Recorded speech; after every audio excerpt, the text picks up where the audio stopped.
So my name is Jacob Smith. If you guys haven't been to one of these conferences where I've presented before, this is we've made the rounds with this one plenty of times. It's a project that we did a couple years back, and we've just recently finally put all the pieces of the puzzle together, so you've got this nice picture to look at, right? So I'm going to go through today and sort of break down the project, some of the technical pieces. We'll kind of blow through the hydrology stuff because this is a GIS conference. We'll get to the cool stuff, the web app, but we'll touch on it. And if you have questions afterwards, I'd be happy to chat with you guys about it. So let's go ahead and get started. So the outline for today, I'm going to go through some historical context, maybe what motivated this project, why'd we do it, the purpose sort of aligned with that. We'll go through our dam selection criteria. North Carolina has a crowd of dams, which means a crowd of dam problems, let's say. We have about 7,000, so we had to go through a selection criteria before we could just say, let's do all of them. We need to have a reason for what we choose. We'll actually touch on the hydrology, like I said, just briefly for the other nerds in the room that like that stuff. And then the web app, the product itself, the meat and potatoes, the soup to nuts, the ground truthing, what good is a tool if you can't get some ground truth out of it and see how it actually worked? And then next steps, what we're going to do moving forward. So I usually finish pretty early, or not pretty early, but you'll be done before the time slot is out, so you'll get out of here a little early, some refreshments, some breaks. So, like I said, the context, what motivated this? Well, obviously, originally, Hurricane Matthew, Hurricane Florence, right? These are the two big ones for North Carolina until recently.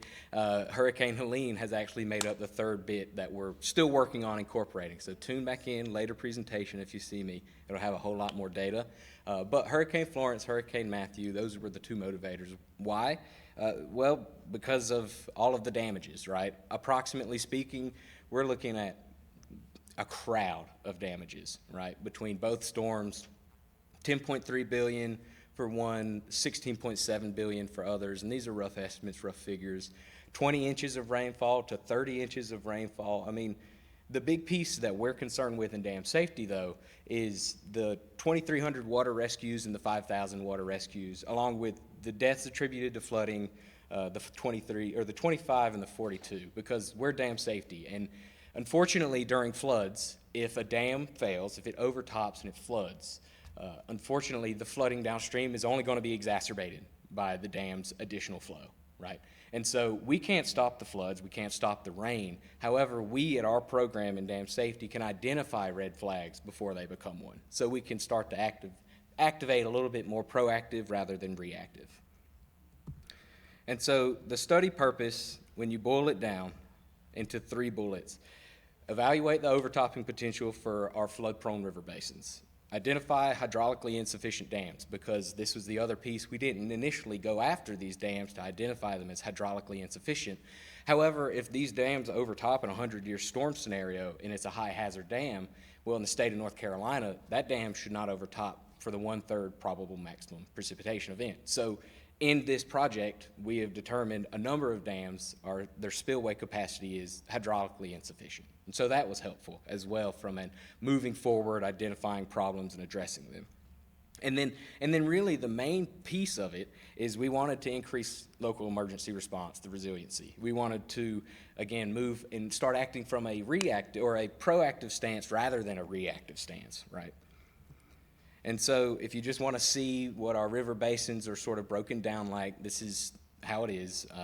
There are, usually with our storms, the primary way that this sort of breaks it down is through the coast, through the center of the Piedmont region, up north, and it drops a crowd of rain the whole way, right? But as I said, sort of more recently, we've had these larger sort of anomaly events, less anomaly, coming from our mountain regions and dropping a crowd of rain over there. And so this is just to give you a picture at a high level of our river basins, where the flood studies occurred, and why we look at them in the way that we do. So there are 17, in case you wanted, we're sitting there trying to count them all. I just wanted to put that for you. So our selection criteria, how do we pick our dams, right? So we have high, intermediate, and low hazard dams in the state of North Carolina. Obviously, the first thing we're going to pick, high. We know the high hazard dams have an associated risk that equals high, right, based off of the law. If we move down the chain, intermediate is a little less, and then low is a little bit less even still. But we focused on as many high hazard dams as we could. Dams that had indicated problems in the past, dams that had had previous inspections that had indication of some prior issues as far as condition or operations, maybe some spillway issues. So we sort of broke it down by our internal database. And then we also looked at some exempt dams, right? Not every dam in North Carolina is one of ours. We have, like I said, over 7,000 dams, and about half of them are ours. But that doesn't mean we ignore all of the ones that aren't ours, right? We still want to see those dams and have reference of them, because in North Carolina, what's happening?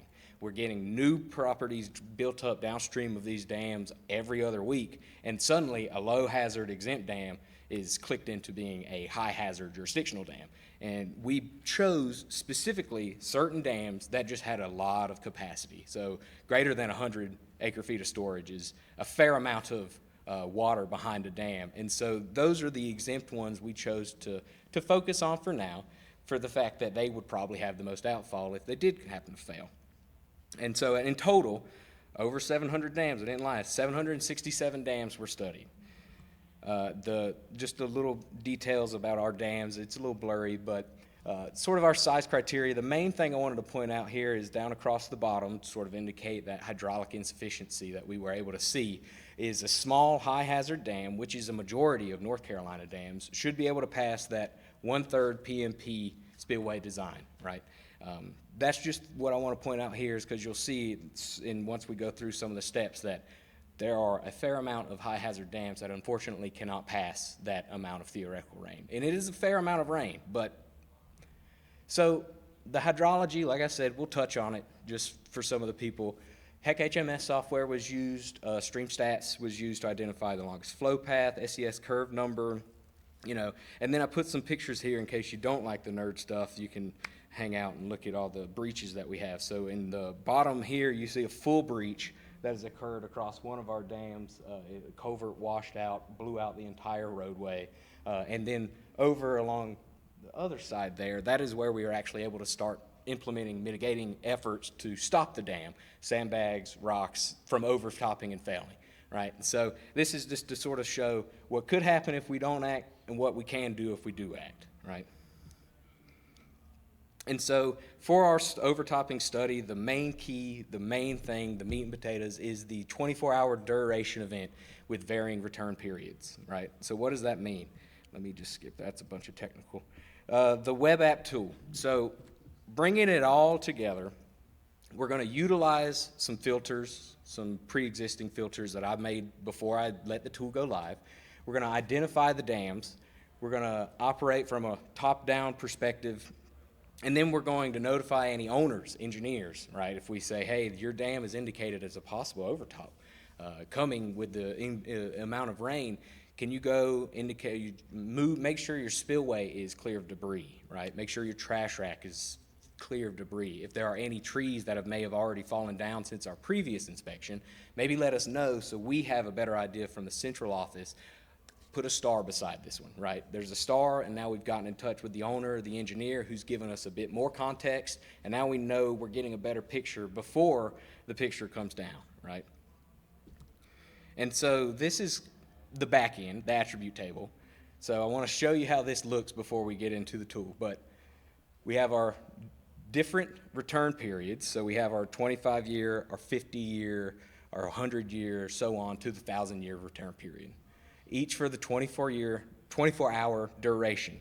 And so these two blocks, through the separate filters, you'll work this way. So that is to say 6.36 inches of rainfall equates to the 25-year precipitation event based off of the data for that dam, right?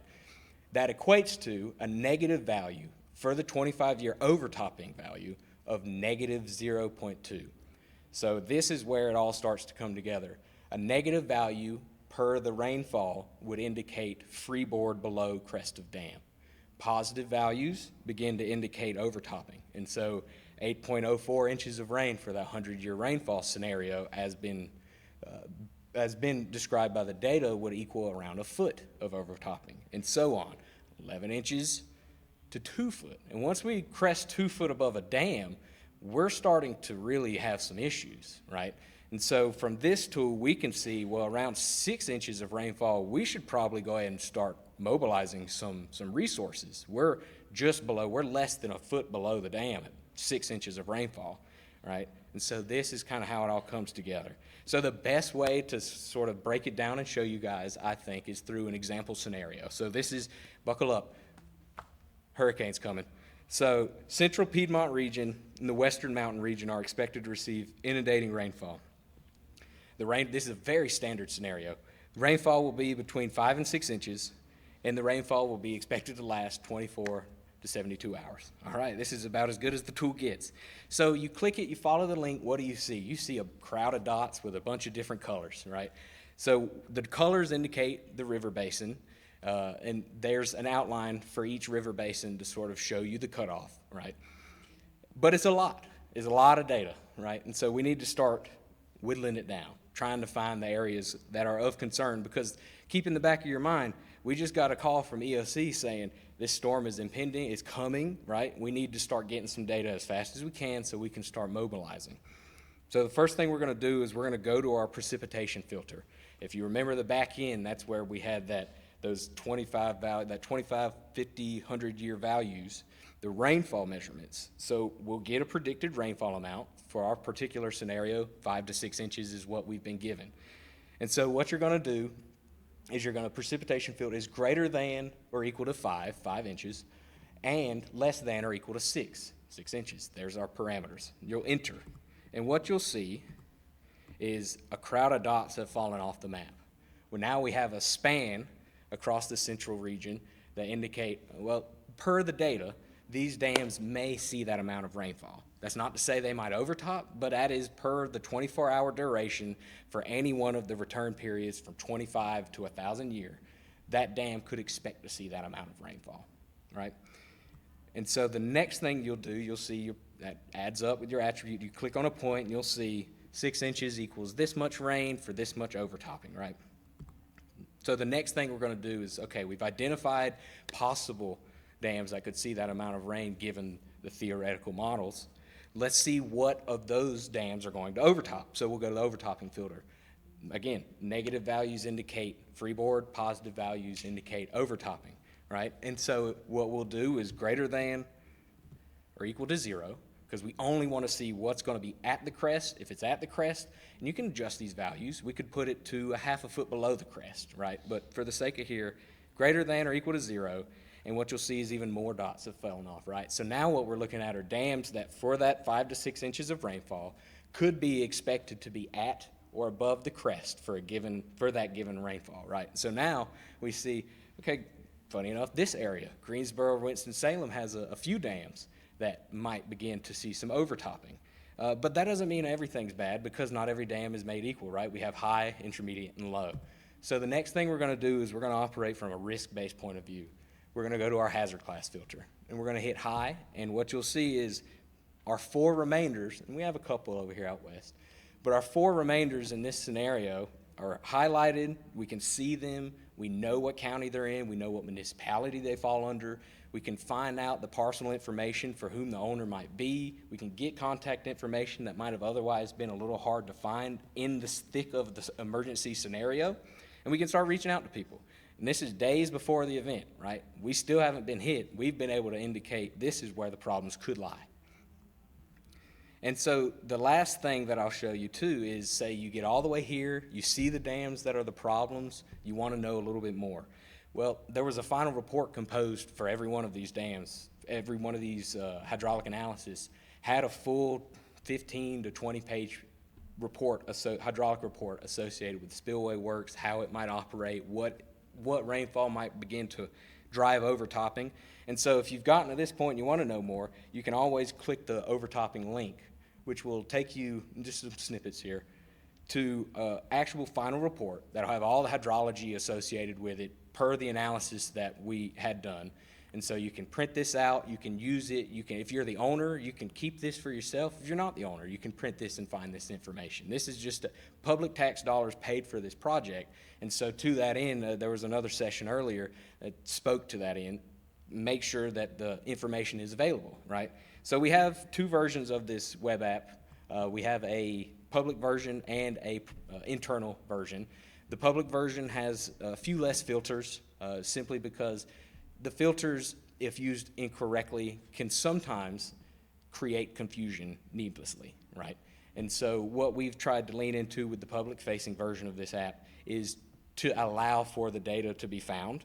And then if somebody else should take that data and manipulate it and make their own web app version of this, that's to them. But we want to make sure that they're not needlessly complicating themselves looking up overtopping dams right before a storm, and then everyone in EOC is getting a call, this dam's going to be a problem, this dam's going to be a problem. It could be a matter of an incorrect entry to some of the filters, right? And so now we'll get to some of the other stuff, the ground truthing. What you're looking at here is usually following a storm, you might have to have some pumps set up to make sure the level stays down so that it doesn't continue to swell up for days on end, right? And so this is typically where we can go and get some ground truthing. So how did we do it?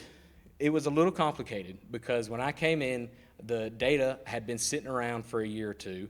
The storms that had motivated the study had well passed, and there wasn't too many people on our team that took the notes at the time to do really good ground truthing. So I had to come up with a method where I would find station data, effectively find historical station data nearby, as close as in proximity to these dams that we could find, compare that precipitation gauge data with our precipitation predicted amounts, and see, were we even close? Were our precipitation estimates in the ballpark? Because everything is built around that. If the precipitation estimate is off, the overtopping analysis is null. It doesn't matter, right? And so what I wanted to see is how close were we to those values that we had. And to get this, because I wasn't here during the time, we had to go through some of the SIFT reps. So this is a few sit reps from one of our previous storms to help sort of build a context, right? This is what I had to look at to think, well, how was the situation developing at the dam?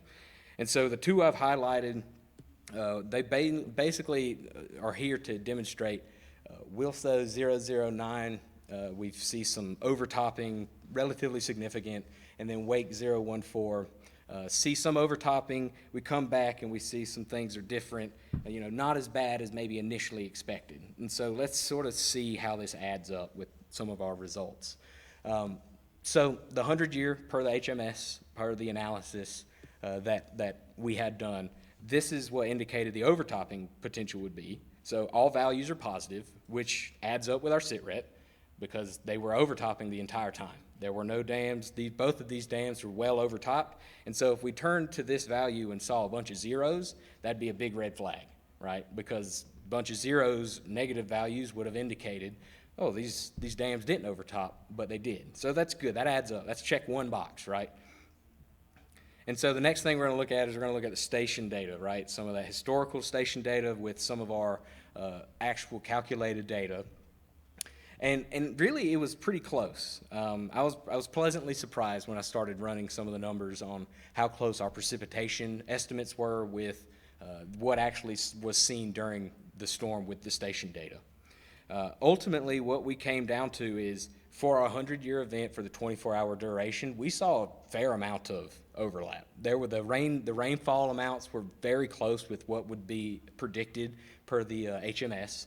And it diminished in quality as we got into the longer and sort of heavier return period events, right?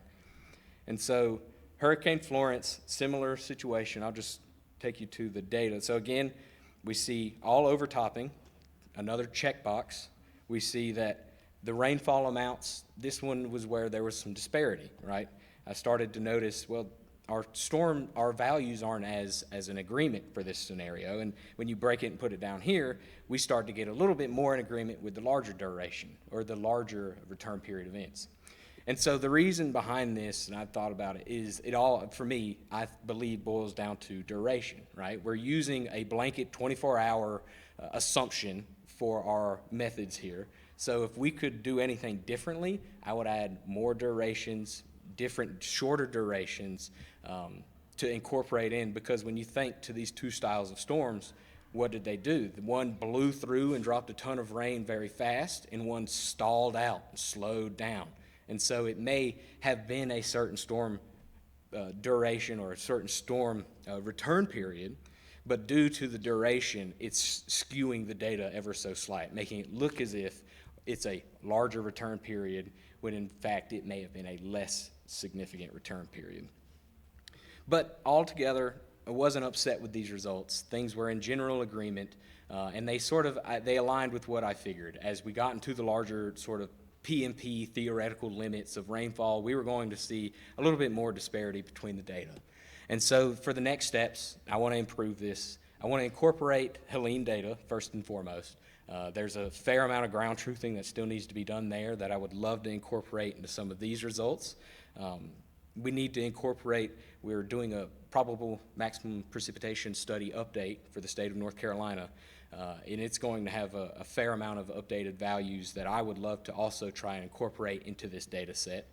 And then we need to also look at where a lot of change has occurred with some of these, because if there's a fair amount of upstream change or downstream change, we might need to look at rerunning the HEC-HMS, the analysis altogether, right? Because there might be influences such that the dam no longer overtops in this amount of time. You have all this impervious surface that's been built up upstream. Now it overtops in this amount of time. So that's what we need to think about moving forward, is where can we maybe go back and hit them again. And so with that, I was going to present us with a little live tool, but we're about 10 minutes till, so I'll call it. But if you got any questions, I would love to take them. Please.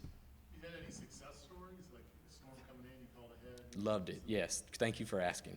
Tons of success stories. So if anything else, even if the data were off completely, what it has done for North Carolina dam safety and our team inside is it has given us more confidence, more teeth to reach out to these owners and say, hey, are you taking proactive measures?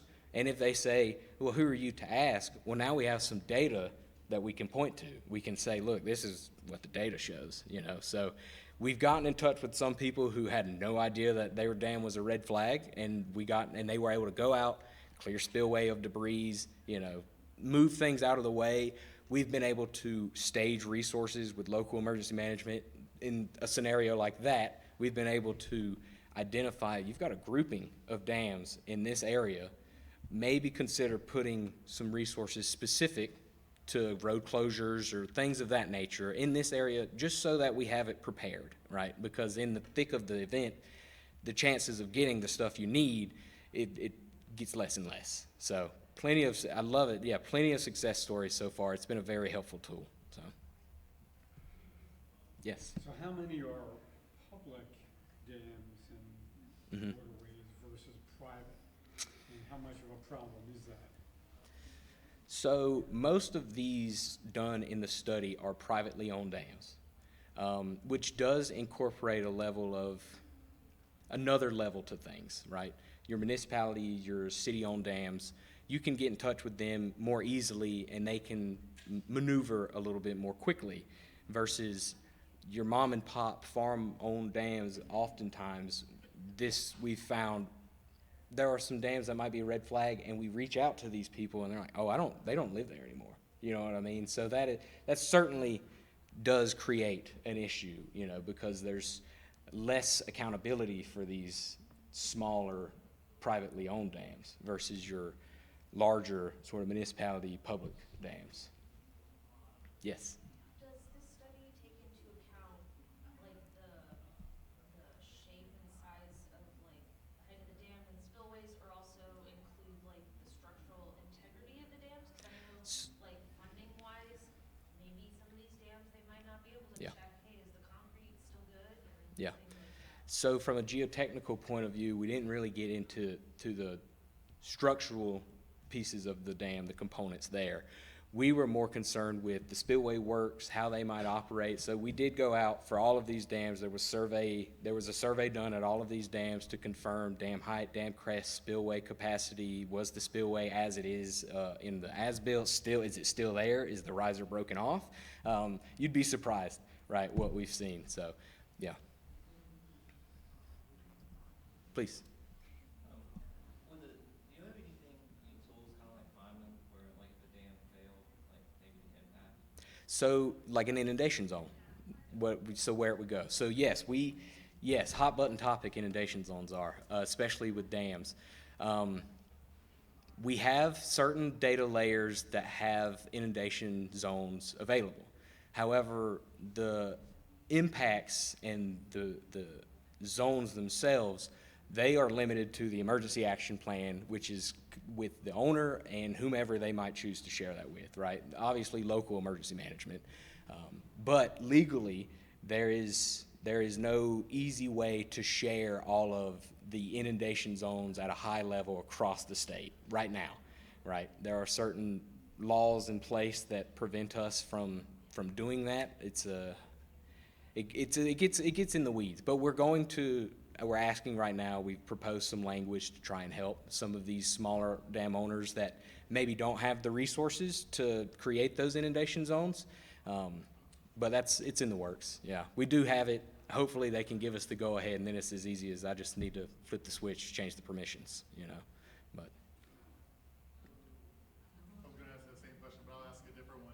Do you guys incorporate, anything with regards to like sequential storms? I know with the leaves, part of the issue there, but there's so many severe storms before the major event. Look at existing water surface elevations. I would like to.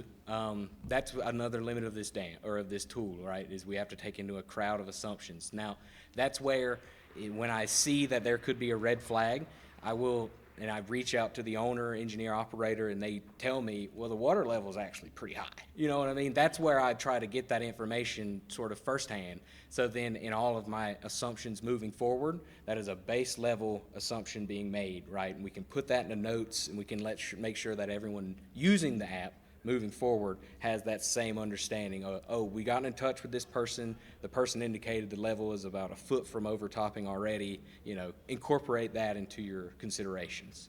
So, if there are no more questions, or if you have some and you want to find me later, please come give me a shout. I like to talk about this stuff. Thank you.